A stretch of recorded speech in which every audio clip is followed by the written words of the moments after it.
Hello everyone. I hope I am audible and my video is clear. Can somebody confirm? Am I audible?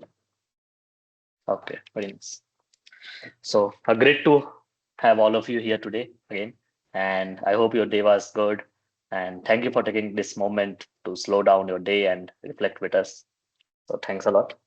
As you all know, my name is Kautuk Astu and I'm a member of Transformation Student Club at IC Bangalore. And today we arrive at day 14 of our 18-day Gita reading series. Yesterday we discussed that verses from chapter 13, the verses were 8 to 12. And so, did any of you, like Prabhu asked, so did any of you get a chance to read those verses, the verse chapter 13, verse 8 to 12? You can raise your hand or like type yes or no in the chat window. Okay, Santos got a chance to read the verses. Anyone else looked at those verses or translation? Chapter 13, 8 to 12. Okay, so never mind. So I'll read the translation of verses 13.8 to 12 from Bhagavad Gita as it is. These translations are made by His Grace Srila Prabhupada. So the translation is humility, pridelessness, non-violence, tolerance, simplicity, approaching a bona fide spiritual master, friendliness, steadiness, and self-control, renunciation of the objects of sense gratification, absence of false ego, the perception of evil of birth, death, old age, and disease, non-attachment to children, wife, home, and the rest, and even-mindedness amid pleasant and unpleasant events, constant and unalloyed devotion to me, resorting to solitary places, detachment from the central general mass of people, accepting the importance of self-realization, and philosophical search for the absolute truth. All these I thus declare to be knowledge, and what is contrary to be this is ignorance. So this was a translation of verse chapter 13.8 to 12. So with this, let me ask you a question to reflect upon. So the question is, can you do something totally on your own without anyone or anything affecting you? You can write yes or no in the chat box. Can you do something totally on your own without anyone or anything affecting you? Okay, Kaushik says no. What are the thoughts of other? Just write yes or no. Can you do anything with under the like without the influence of anything? Okay, Manu says no. Ankit also says no. Teju says no. Okay, all of you are saying no. Anybody who believes ki with the strength of their own they can do anything, like and not anything but something totally on their own.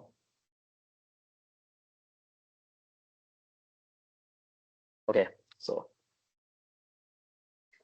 the scriptures talk of three influences of the nature that always directs our actions. So what are those influences? We learn these in today's session. So stay tuned. And keeping that in mind, we'll discuss chapter 14 of Bhagavad Gita today. And the theme for today's session is three strings that pulls us. So in 14, the Lord Krishna explains the three subtle forces that govern our thoughts, actions, and experiences, quietly shaping our happiness and misery. And this will help us in understanding what is influencing us at any moment of time. And more importantly, how to rise beyond these forces to live with awareness, balance, and freedom. So, are you guys ready to sincerely engage with today's discussion?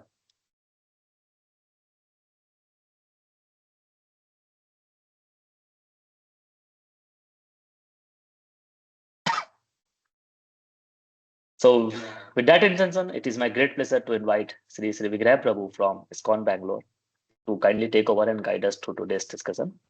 Hare Krishna Prabhu. Hare Krishna, everybody. Welcome all of you once again for today's discussion. Let us go ahead with the prayers. Please join me. The prayers will be displayed on the screen. Nama Om Vishnu Padaya Krishna Preshthaya Bhutale Srimate Bhakti Vedanta Swamin Niti Namine Namaste Saraswate Deve गौरवाणी प्रचारिणे निर्विशेष शून्यवादी पाश्चात्य देशतारिणे जय श्री कृष्ण चैतन्य प्रभु नित्यानंद श्री अद्वैत गदाधर श्रीवासादि गौर भक्त वृंदा हरे Krishna Krishna Krishna Hare Hare Hare Ram Ram Ram Hare Hare.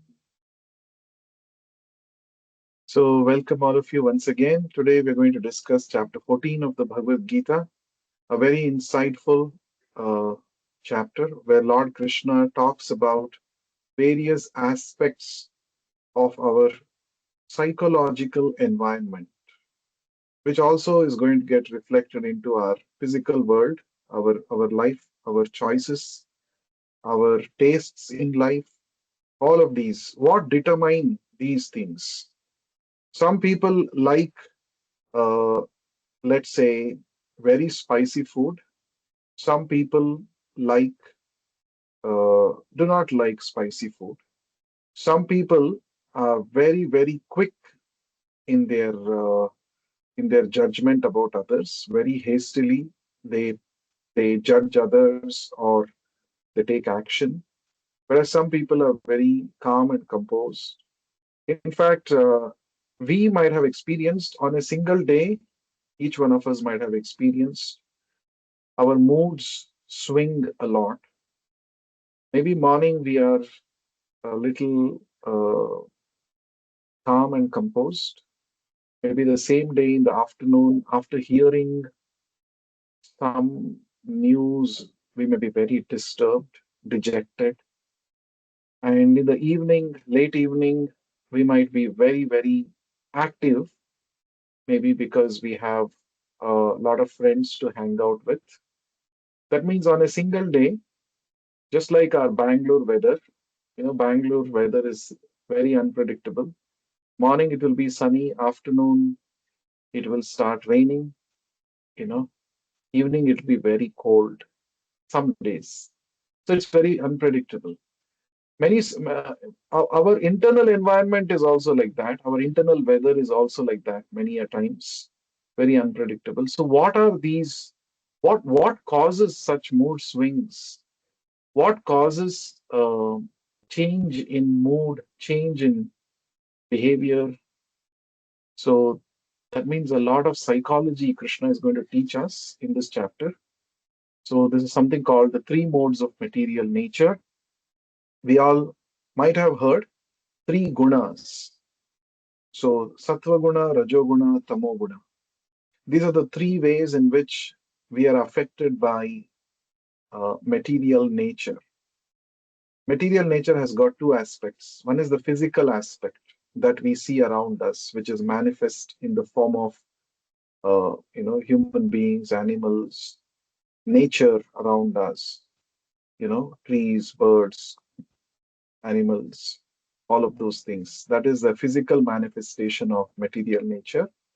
There is another subtle manifestation of the material nature, and that is called the three gunas. So it's like three ways in which the material nature literally controls our life. They are called gunas. Okay.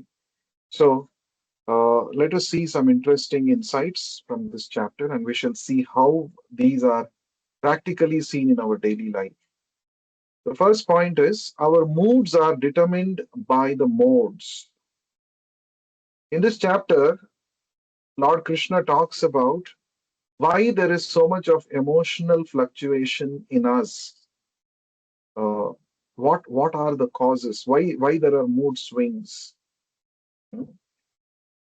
So Lord Krishna says these are determined by the modes. Which mode is active? Which mode we are under the influence of in a given particular time? That kind of mood, that kind of emotional state we exhibit or we experience. Say, for instance, somebody did a binge watching of reels whole night, did not sleep properly. So now morning when he gets up, he is very dull, irritated, unmotivated to do anything. So this is a classic example of the influence of tamo guna, or the mode of darkness, mode of ignorance, which is one of the three gunas. So what happens in tamo guna is there is a total, there is a kind of dejection, laziness, lack of motivation to do anything. And this is not happening randomly. When somebody does binge watching, seeing the screen whole night, swiping, uh, scrolling, so what is happening? He is actually uh, exposing himself to the tamo guna of the night. Tamasic guna, if you our body has a natural biological cycle, and by night we are supposed to become tired and go to rest. We are supposed to take rest.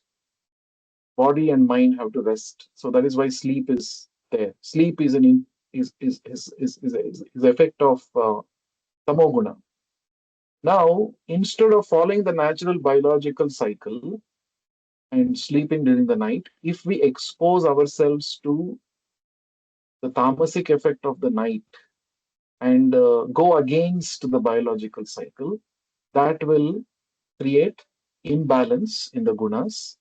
So the next day, there'll be even though you might have slept late night, maybe 2 o'clock, 3 o'clock in the morning, you get up, let's say at 6 or 7 or 8, whatever.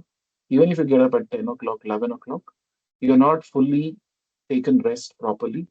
So there's a lot of unrest, there's a lot of tamasic influence, because of which you have no motivation to do any work, right? There's a kind of inertia that is built in. That is what is called as tamoguna, tamasic effect. But let's say another day, you wake up early, you do some pranayama, do some exercises, do some jogging, and do some chanting of Hare Krishna mantra, and you sit down and study calmly early in the morning. You feel very clear, positive. And this is an example for sattva guna, right? So that means you had a good night rest, and early in the morning you woke up, and the early morning hours have gives you pumps in a lot of sattvic energy into your mind body system, and you feel very happy, peaceful, and clear. So this is an example for sattva guna. So that means your moods are not random changes in your mental environment, but these are actually reflections of what kind of modes you're associating with, what kind of modes you're cultivating. So, just like I said, staying awake late night, you are invoking tamoguna into the system, tamasic or dark energy, which has some negative effects, as I discussed. In the same way, by getting up early in the morning and taking a bath, you can invoke sattvic energy, clearer energy, positive energy, which will have a different effect on your moods. So basically, this is what Lord Krishna is talking about in this chapter. So the three gunas are sattva guna, rajoguna, tamoguna, as I said. Sattva guna, what is the influence of sattva guna? It gives mental clarity. For people who are operating in sattva guna, they are they make decisions based on knowledge, not based on their feelings. They understand properly and then arrive at a decision. They are more calm and composed. And people who are working under the influence of Rajoguna, they are people who are very energetic, but they don't think, they simply act out of impulse.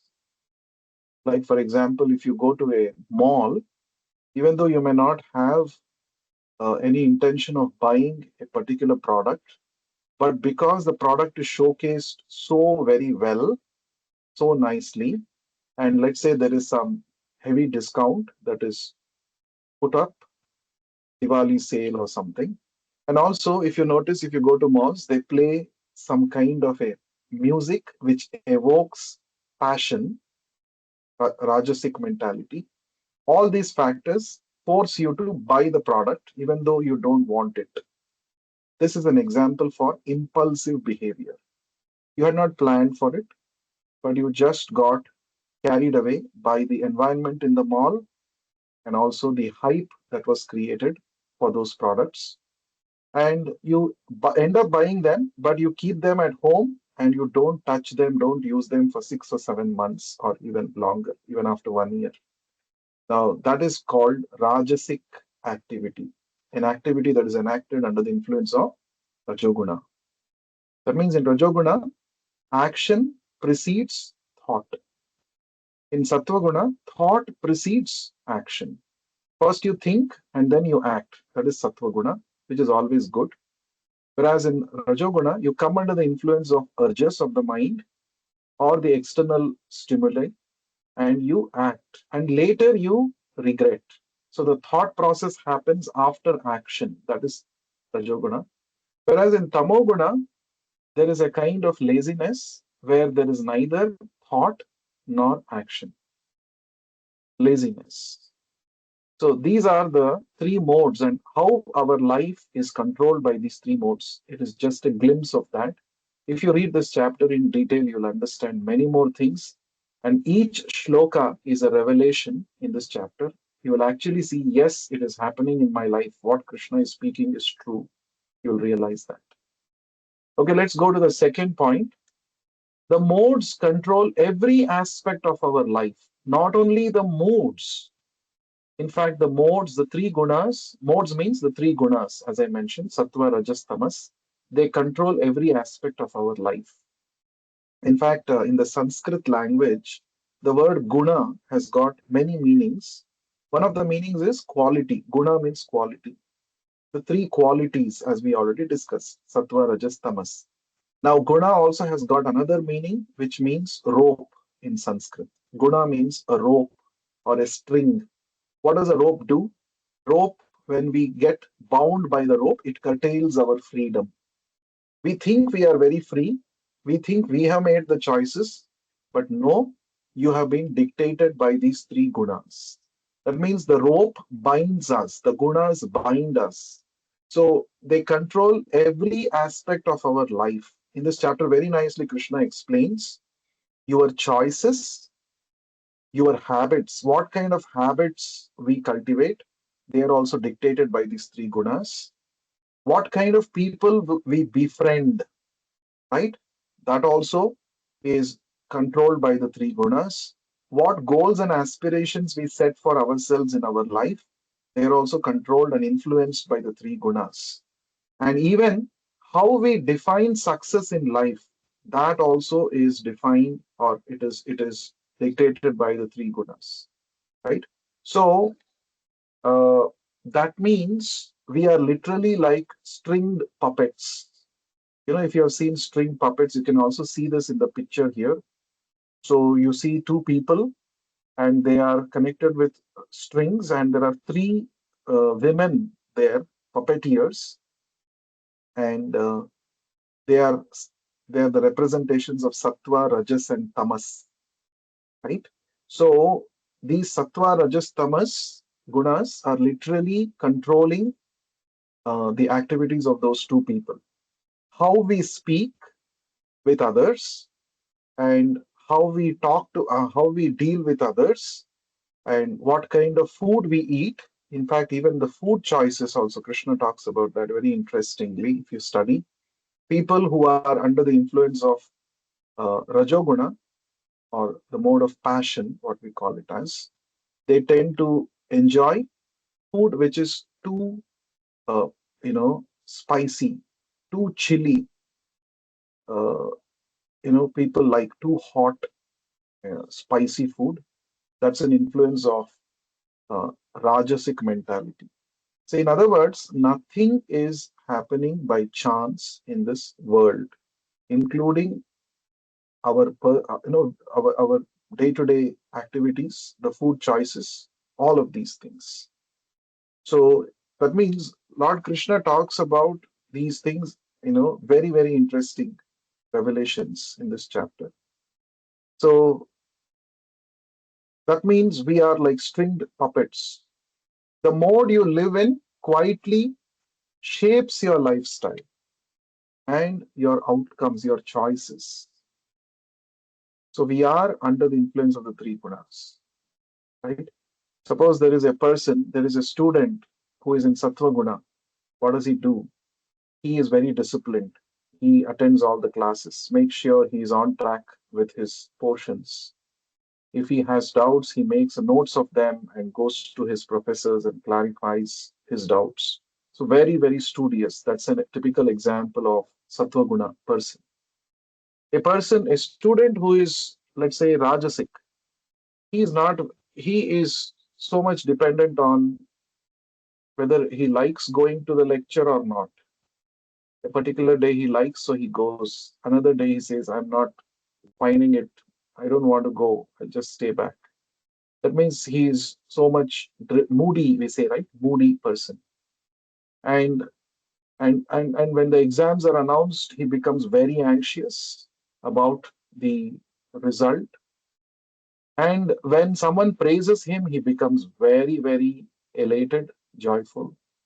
When he meets an outcome which is not so welcoming, not so good, he becomes dejected immediately. So these are influences of Rajasic mentality. And then a Tamasic student, he keeps procrastinating, he keeps postponing things. Okay, we have 10 more days for exam. Let us study after 5 days. Or let us study after 5 days. Let us study after, you know, tomorrow is the exam. Okay, tomorrow morning we will study and we'll just. So, this kind of procrastinating, laziness, this is a typical behavior of a tamasic person, right? So, under the influence of these three gunas, every aspect of our life in this way is controlled. And that is why the scriptures say that we are literally like stringed puppets. So, Sattva Guna, when we get conditioned to Sattva Guna, there is a kind of complacency which will come. There's a kind of satisfaction, inner joy.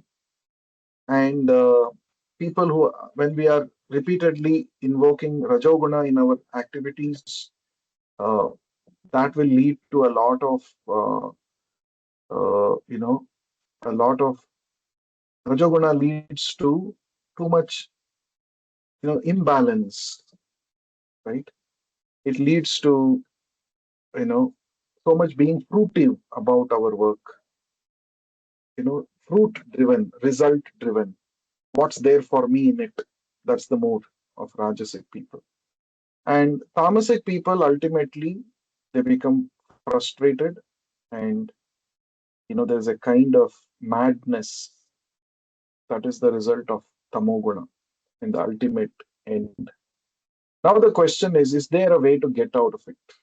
Now Krishna is not only stating the challenge, but he's also going to give us the solution for this. Yes, let us see the last point. How do we transcend these modes? Is it possible to transcend these modes? Yes, it is very much possible to get out of the influence of the three gunas. Actually, these three gunas are under the influence of the three gunas, we act like haunted people. We are haunted by these three gunas, literally. Like we say, right? He's a ghost haunted person. You know, that means he's not in his senses. He's not normal. Or for that matter, if somebody is drunk, you know, he speaks in an abnormal way. Normally, he doesn't speak and behave like that, but under the influence of alcohol, he speaks and acts in a certain way. So we say he is under the influence of the alcohol or the drugs or whatever. Similarly, these three modes also, we are under the influence of the three modes. Now, the solution is to get back to our original constitutional position. What is our constitutional position? How do we transcend the modes? By coming back to our constitutional position. What is our constitutional position that we have discussed earlier also? We are part and parcel of Krishna. We are incomplete without loving relationship with Krishna. So when we learn to serve the Lord under the guidance of a devotee, under the guidance of a pure devotee spiritual master, then we can transcend the influence of the three gunas. Otherwise, it's not possible. right? We have to, it's like de-addiction program. This process of Krishna consciousness or process of bhakti is nothing but de-addiction program. We have to get free from the influence of the three gunas, and that's possible by returning back to our original position, which is to serve the Lord, which is to love the Lord. And loving the Lord, serving the Lord, it all begins with hearing about the Lord, chanting his holy names. So the more we engage ourselves in serving the Lord, because the Lord is completely free from the influence of the three gunas, when we keep ourselves in touch with the Lord, we also can become free from the influence of the three gunas. That is the point. It is mentioned, Harirhi Nirguna Sakshat. Nirguna. Hari means the Lord Krishna. He is Nirguna. Nirguna means he is above the influence of the three gunas. Tam bhajan nirguno bhavet. Anybody who serves him, anybody who develops loving relationship with him, he also can become nirguna. He can also become free from the influence of the three gunas. So therefore, Lord Krishna concludes this chapter by saying, Mam chayo avyabhicharena bhakti yogena sevate sagunan samatityaitan brahma bhuyaya kalpate. If you want to become free from the influence of the three gunas, then you have to engage in avyabhicharini bhakti towards me. Avyabhicharini means unfailing devotional service. Whatever may be the circumstance, whatever may be the mood swing, we have a free will to always choose to be in touch with Krishna, to serve Krishna. And when we become determined like this, especially our determination comes when we keep the company of devotees.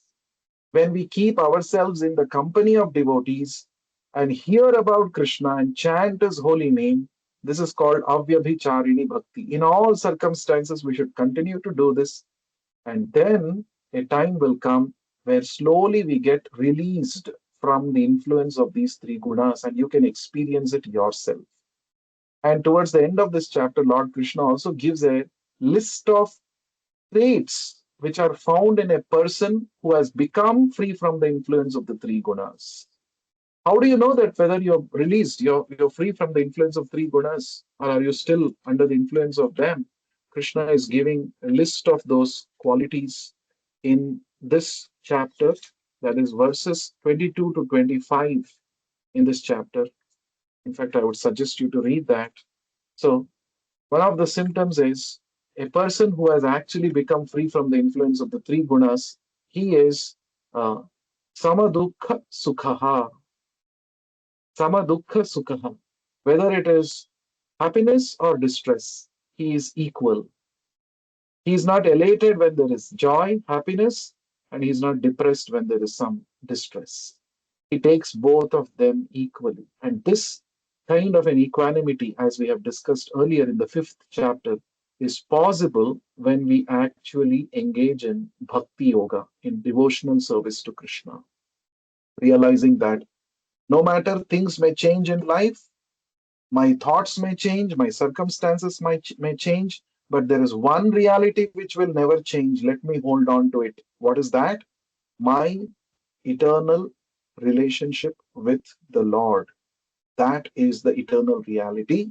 I should hold on to that, and then I will not be affected by changing circumstances, right?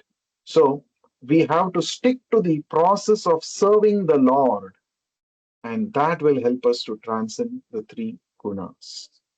Okay, slowly we will get release from the three gunas. So, how do we start the process of serving? As I said, Shravanam, hearing about the Lord, his instructions, and then Kirtanam, chanting his holy names. So, through these Gita chapters, chapter wise summary series, what we are trying to do is both. We are trying to hear what Lord Krishna has to tell all of us in each of these chapters of Bhagavad Gita, that is Shravanam, and then we also chant the holy names. By doing these two, we can surely become free from our conditioned way of living, conditioned way of thinking, conditioned way of acting. That means we become free from the influence of the three gunas. So therefore, it's very, very simple. But all that is required is consistency, sincerity, and seriousness in this process of Krishna consciousness. So now let us chant the Hare Krishna Maha Mantra for 1 minute and let us connect with the Lord, and by whose connection we can easily transcend the modes. Please chant along with me. We will first chant the Panchatattva Mantra, the invocation prayer. Jaya Shri Krishna Chaitanya Prabhu Nityananda Shri Advaita Gadadhara Srivasadi Gaura Bhakta Vrinda. Now we shall chant the Hare Krishna mantra together for a minute, about 11 times. Please do chant aloud, loud enough that you are able to hear your own voice. Hare Krishna, Hare Krishna, Krishna Krishna, Hare Hare, Hare Ram, Hare Ram, Ram Ram, Hare Hare. Hare Krishna, Hare Krishna, Krishna Krishna, Hare Hare, Hare Ram, Hare Ram, Ram Ram, Hare Hare. Hare Krishna, Hare Krishna, Krishna Krishna, Hare Hare, Hare Ram, Hare Ram, Ram Ram, Hare Hare. Hare Krishna, Hare Krishna, Krishna Krishna, Hare Hare, Hare Ram, Hare Ram, Ram Ram, Hare Hare. Hare Krishna, Hare Krishna, Krishna Krishna, Hare Hare, Hare Ram, Hare Ram, Ram Ram, Hare Hare. Hare Krishna, Hare Krishna, Krishna Krishna, Hare Hare, Hare Ram, Hare Ram, Ram Ram, Hare Hare. Hare Krishna, Hare Krishna, Krishna Krishna, Hare Hare, Hare Ram, Ram Ram, Hare Hare. Hare Krishna, Hare Krishna, Krishna Krishna, Hare Hare, Hare Ram, Ram Ram, Hare Hare.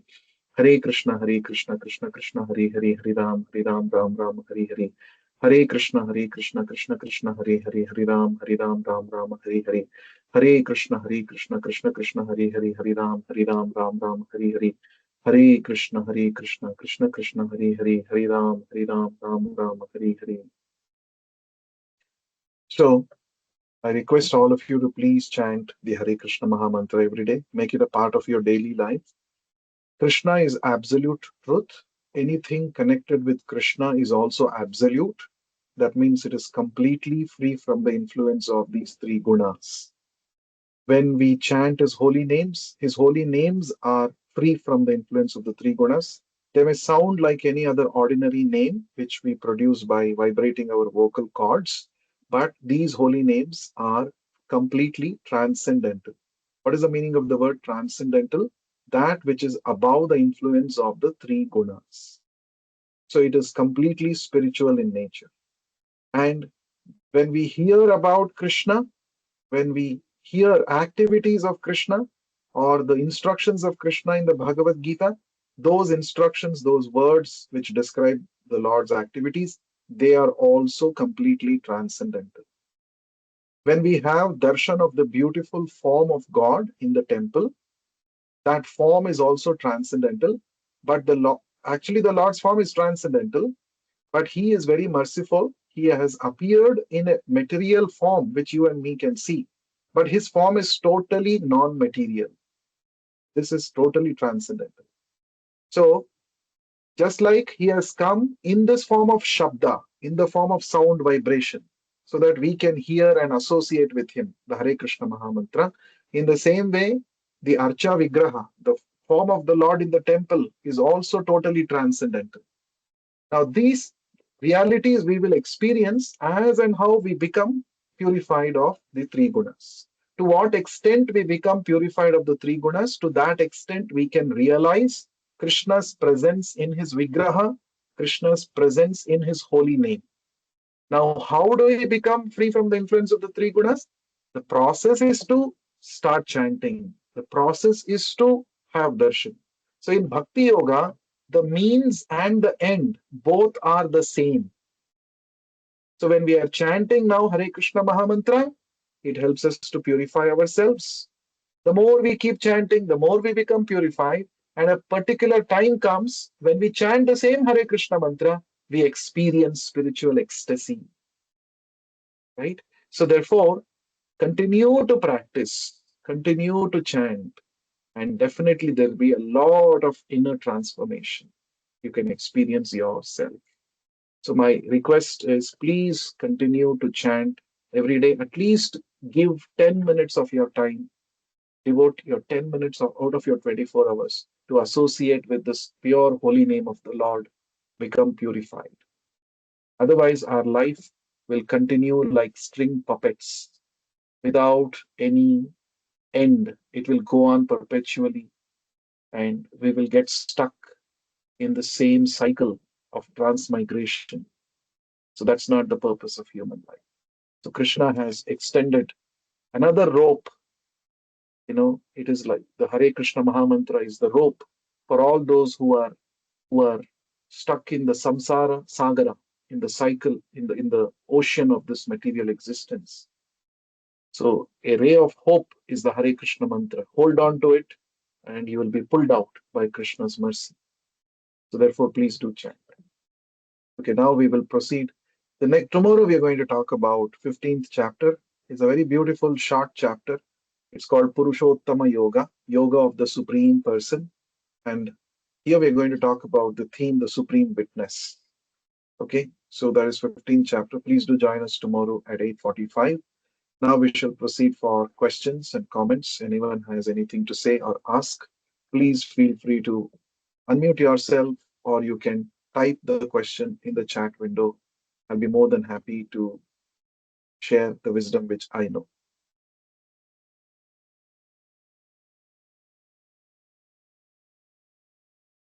We will wait for some time.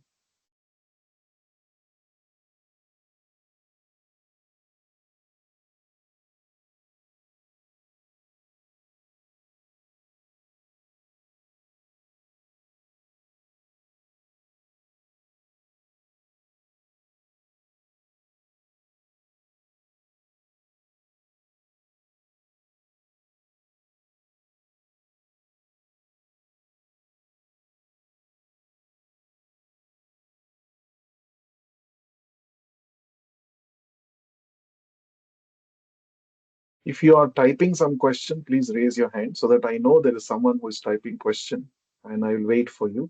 Otherwise, we can close the session.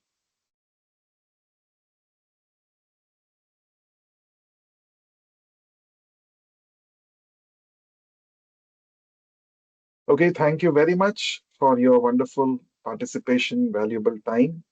I hope you are benefiting from this series. If you're benefiting, can you please give a thumbs up so that I get to know you're benefiting, you're liking, it's helping in whatever way.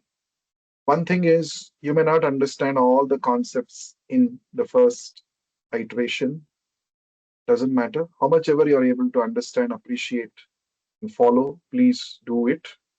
And of course, I am present anytime. If you have any questions, any doubts, feel free to share, feel free to ask. But I would suggest you to please read the purports by His Divine Grace Swami Prabhupada. Read this book, Bhagavad Gita, as it is, and you will get deeper insights, wonderful insights into this wisdom that the Supreme Lord is sharing with each one of us. Please do read this book, Bhagavad Gita, as it is. You can either read it online, we will share it, or you can also take a hard copy book from the Transdimensions Students Club. We are giving it at a very discounted price, just 100 rupees per copy. So we spent a lot of money in our life for many things we spent, but this is going to be the most, uh, you know, wonderful investment where you will get very high returns. So therefore, I would suggest each one of you to take a copy of Bhagavad Gita as it is and read it. Don't get scared by the volume of the book. You don't have to read all the chapters, all the 700 pages at once. You can read even one page a day and associate with Krishna and see Krishna through the explanations given by his pure devotee, the Acharya. And that's going to help us develop loving relationship with Krishna, that which is the only way to help us transcend the three gunas and their influence. Thank you very much. And I also saw your thumbs up. That means you all are really liking and benefiting from these sessions. But don't think that it's just for information's sake. These sessions are not just for information. These sessions will bring about transformation if you do practice mantra meditation. Mantra meditation is the most important thing.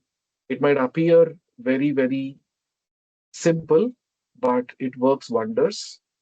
We must faithfully chant the holy names of the Lord, associate with Him every day without missing.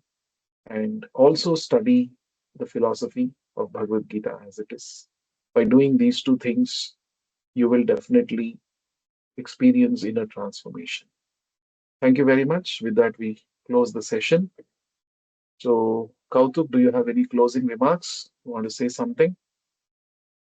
Any No, not announcements? any specific. No, not no announcements, Prabhu. Okay. So shall we close? Yeah, Yes. we can close, Prabhu. Yes. Grantaraj Srimad Bhagavad Gita ki jai. Vishwa Guru Srila Prabhupada ki jai. Hare Krishna. Hare Krishna. Harishna, thank you so much. Thank you.